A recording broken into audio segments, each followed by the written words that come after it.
என் அன்பு குழந்தையே, உனக்கான நல்ல விஷயங்களை செய்து கொடுப்பதற்காகவே உன் தாயானவள் இன்று உன்னை தேடி வந்திருக்கின்றேன். ஒருவருடைய வாழ்வில் மிகப்பெரிய பாதிப்பை உன்னுடைய சாபம் ஏற்படுத்தி இருக்கின்றது. ஏனென்றால் என் அன்பு குழந்தையின் சாபத்தை உன் அம்மா என்று பழிக்கும்படி வைத்திருக்கின்றேன். உன் அம்மா கொடுத்த தண்டனை இதுதான் என்பதனை நீ புரிந்து கொள்ள வேண்டும். இது அனைத்துமே உன் கண்ணீருக்கு நான் அந்த இடத்தில் கொடுத்த பதிலடியாகும் என்பதனை நீ புரிந்து கொள்ள வேண்டும் என் தங்கமே. அவர்கள் வாழ்க்கையில் மிகப்பெரிய தாக்கத்தை இந்த விஷயம் ஏற்படுத்தி இருக்கின்றது. இது உனக்கான பதிவாகும். என் அன்பு குழந்தையே, உனக்கு வாழ்வில் மிகப்பெரிய துயரத்தை எல்லாம் கொடுத்த நபர்களுக்கு நான் கொடுக்கும் பதிலடி என்பதனை நீ மறந்து விடாதே. அதனால் என் வாக்கினை நீ முழுவதுமாக கேட்டு நீ கூடிய விரைவில் ஒரு நல்ல முடிவினை எடுக்க வேண்டும். அதனால்தான் உன் அம்மா என்று உன்னோடு பேச வந்திருக்கின்றேன். நீயும் இதை கேட்டுக்கொண்டிருக்கின்றாய். உன் அம்மா சொல்லும் பொழுது நான் இந்த விஷயத்தை நீ தைரியமாக கேட்க வேண்டும். என் அன்பு குழந்தையே, உன் வாழ்க்கையில் பிரச்சனைகளை முடித்து நான் அதனை இல்லாமல் செய்து விடுவேன் என்பதனை நீ மறந்து விடாதே. இதை மட்டுமல்ல, எல்லா நல்ல விஷயத்தையும் நான் உனக்கு செய்து கொடுப்பேன். உன் வாழ்க்கையில் மாற்றத்தை கொண்டு வருவேன். உன்னுடைய வீட்டில் மங்களகரமான விஷயங்களை செய்து கொடுப்பேன். உன் வாழ்க்கையில் நீ கண்ணீரையே பார்க்க கூடாது, கண்ணீரையே பார்த்திருக்க மாட்டாய். இது போன்று உனக்காக எல்லா விஷயங்களையும் உன் அம்மா நான் செய்து கொடுக்க போகின்றேன். ஆனால் சில நேரங்களில் பொய்யான வார்த்தைகளை பேசி சில உறவுகள் உன்னை நம்ப வைத்து ஒரு நாடகத்தை நடத்தியது. அந்த நாடகத்தை அன்பு குழந்தையே, நீ முழுவதுமாக நம்பி உன் வாழ்க்கையையே நீ தொலைத்துவிட்டு இறுதியாக நிர்கதியாக நின்று கொண்டிருக்கின்றாய் அல்லவா? ஆனால் என் அன்பு குழந்தையே, இது எல்லாம் ஒரு நாள் தெரியவரும் தருணத்தில் வாழ்வா நரகமா என்று ஒரு வாழ்க்கையை நீ வாழ்ந்து கொண்டிருக்கின்றாய். அன்று அந்த நபருக்கு நீ சாபம் விட்டது உனக்கு ஞாபகம் இருக்கின்றது அல்லவா? என்னை இப்படி பொய்யேமாற்றினாயே, உண்மையாக இருந்த எனக்கு இப்படி துரோகம் செய்தாயே, அனைத்திற்கும் காலமும் என் அம்மா தாயும் பதில் சொல்வாள் என்று நீ அன்று சொன்னாயே. நான் அன்று கண்குளிர பார்ப்பேன் என்றும் நீ சொன்னாயல்லவா? என் அன்பு குழந்தையே, அன்று நீ மண்ணை தூற்றி சாபம் விட்டாய் அல்லவா? அந்த சாபத்தை தான் நான் இன்று நிறைவேற்றி வைப்பதாக வந்திருக்கின்றேன் என் பிள்ளையே. உன்னுடைய சாபத்தை இன்று நான் நிச்சயமாக நிறைவேற வைப்பேன்.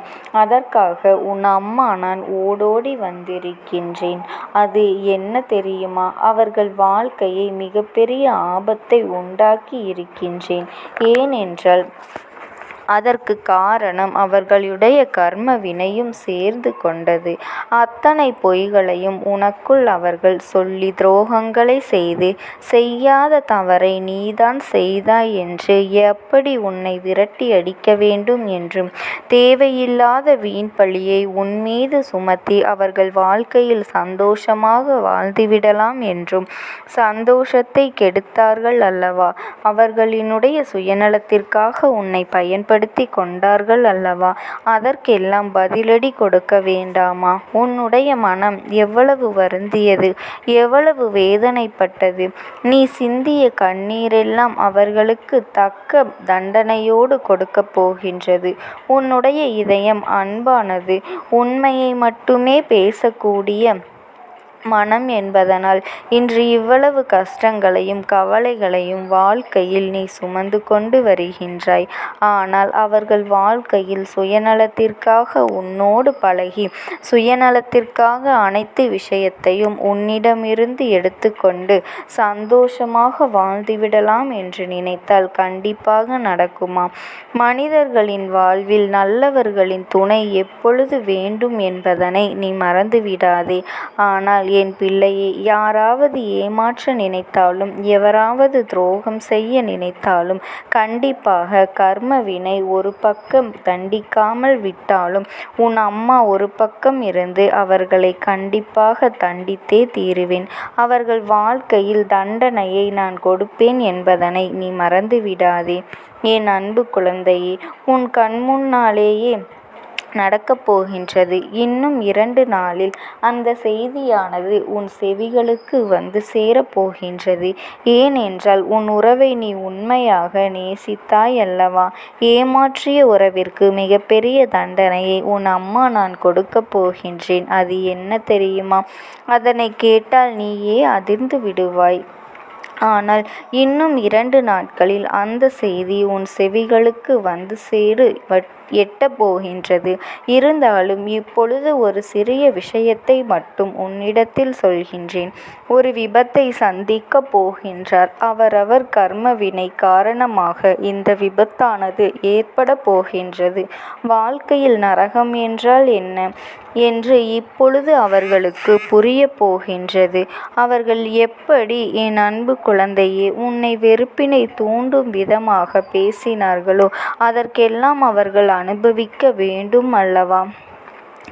ஒவ்வொரு தருணத்திலும் என்னுடைய அன்பு குழந்தையின் கண்ணீரையும் கவலையையும் துன்பத்தையும் துயரத்தையும் அதிகரித்துவிட்டு நாம் சந்தோஷமாக வாழ்ந்துவிடலாம் என்று நினைத்தால் வாழ்ந்துவிட முடியுமா? இல்லை, வாழத்தான் உன் அம்மா நான் விட்டு விடுவேனா? நீ தைரியமாக இருக்க வேண்டும் என் அன்பு பிள்ளையே. உண்மையானது ஜெயிக்க சிறிது காலம்தான் எடுத்துக்கொள்ளும். ஆசையும் உண்மையும் இருக்கும் பட்சத்தில் உண்மைதான் எப்பொழுதுமே ஜெயிக்கும். உன்னுடைய அன்பானது புரிந்து கொள்வதற்கு அதை பெறுவதற்கும் அவர்களுக்கு தகுதியே கிடையாது. ஆனால் இப்பொழுது நீ சரியான முடிவினை எடுக்க வேண்டும். ஏனென்றால் சில ஜென்மங்கள் வாழ்க்கையில் திருந்தாது. என் குழந்தைக்கு நல்ல எதிர்காலம் இருக்கின்றது. அவர்கள் இனிமேல் உனக்கு வேண்டாம். உன் சாபத்தை பெற்றவர்கள் வாழ்க்கையில் முன்னேற முடியாது. அவர்கள் இனிமேல் சந்தோஷமாக உன்னை வாழ வைப்பார்கள் என்று நினைத்து உன் சாபத்தை பெற்றவர்கள் நிச்சயமாக வாழ்க்கையில் முன்னேற முடியாது. அவர்கள் எண்ணம் போலதான் அவர்களின் வாழ்க்கையும் அனைத்து மாற்றங்களையும் நடக்கப் போகின்றது. அவர்கள் இனி சந்தோஷமாக உன்னை வாழ வைப்பார்கள் என்று ஒரு நாளும் நீ நினைத்து கொண்டிருக்காதே என் தங்கமே. என் வார்த்தைகளை மீது நீ நம்பிக்கை வைத்து உன் கடமைகளை நீ எப்பொழுதும் செய்து கொண்டிரு. மற்றவர்களிடமிருந்து எதையுமே எதிர்பார்க்காதே. மற்றவர்கள் கொடுத்தால்தான் நம் வாழ்க்கை சந்தோஷமாக மாறும் என்று நினைத்து விடாதே. நம்முடைய சந்தோஷம் நம் கரங்களிலே இருக்கின்றது. நம்முடைய எண்ணத்திலேயே இருக்கின்றது. நாம் சிந்திக்கும் செயல்களில் இருக்கின்றதே தவிர அடுத்தவர்களிடம் நம் சந்தோஷம் இல்லை என்பதனை முற்றிலும் நீ புரிந்து கொள்ள வேண்டும். இதனை நீ புரிந்து கொண்டால் அடுத்தவர்களிடம் எந்த விஷயத்தையும் நீ எதிர்பார்க்க மாட்டாய். எதிர்பார்க்கக்கூடிய விஷயம் சிறுவர்களிடம் மட்டுமே கிடைக்கும் என்றால் எதிர்பார்க்கலாம். ஆனால் என்னுடைய சந்தோஷம் மட்டுமே எனக்கு முக்கியம் என்று நீ நினைப்பவர்களிடம், அவர்களுடைய சந்தோஷத்தை பார்க்கக்கூடிய மனிதர்களிடம் சென்று உன்னுடைய சந்தோஷத்தை எதிர்பார்க்காமல் அந்த இடத்தில் சந்தோஷத்தை தடை செய்யக்கூடிய உன்னுடைய சில மனிதர்களிடம் சென்று நீ எதையும் எதிர்பார்த்தால் அந்த இடத்தில் உனக்கு நிச்சயமாக ஏமாற்றம்தான் கிடைக்கும் என் தங்கமே. அளவிற்கு மீறி ஒரு உறவின் மீது நம்பிக்கை வைத்து அதீத அன்பின் மீது ஏமாந்ததெல்லாம் போதும். இனிமேலாவது என் பிள்ளை நீ தைரியமாக இருக்க வேண்டும். வாழ்க்கையில் இனி எந்த தேவையில்லாத விஷயத்திற்காகவும் கண்ணீர் வடிக்க கூடாது. இனிமேல் அப்படி ஒரு சூழ்நிலைக்கு நீ இடம் கொடுக்காதே என் அன்பு பிள்ளையே. உன் வாழ்க்கையில் ஏதேனும் சிக்கல்கள் தடங்கல்கள் உனக்கு தீய விஷயங்கள் நடக்கின்றது என்றால் அதற்கு உன் அம்மா வாழ்க்கையில் நடக்க நான் இனி அனுமதிக்க மாட்டேன் என்பதனை நீ பொறுமையாக கவனிக்க வேண்டும். உன்னுடைய வாழ்க்கையில் ஒவ்வொரு தருணத்திலும் நல்ல மாற்றங்களை கொண்டு வந்து கொடுக்க போகின்றேன். அதை நீ புரிந்து கொண்டு பொறுமையாக இருக்க வேண்டும். ஒரு விஷயத்தை நினைத்து அது எப்படி நடக்குமா இப்படி நடக்குமா, இல்லை நடக்காமலேயே போய்விடுமா என்று கண்ணீர் வடிக்கின்றாய் அல்லவா? இது தேவையில்லாத விஷயத்திற்கு உன்னை ஈடுபட செய்யுமே தவிர ஒரு நாளும் நல்ல விஷயத்திற்கு முன்னேற வைக்காது. என் அன்பு குழந்தையே, இந்த தாயானவளினுடைய அன்பும் ஆசீர்வாதங்களும் உனக்கு எப்பொழுதுமே முழுமையாக கிடைத்து கொண்டே இருக்கும். ஓம் சக்தி. ஓம் ஆதிபரா சக்தி.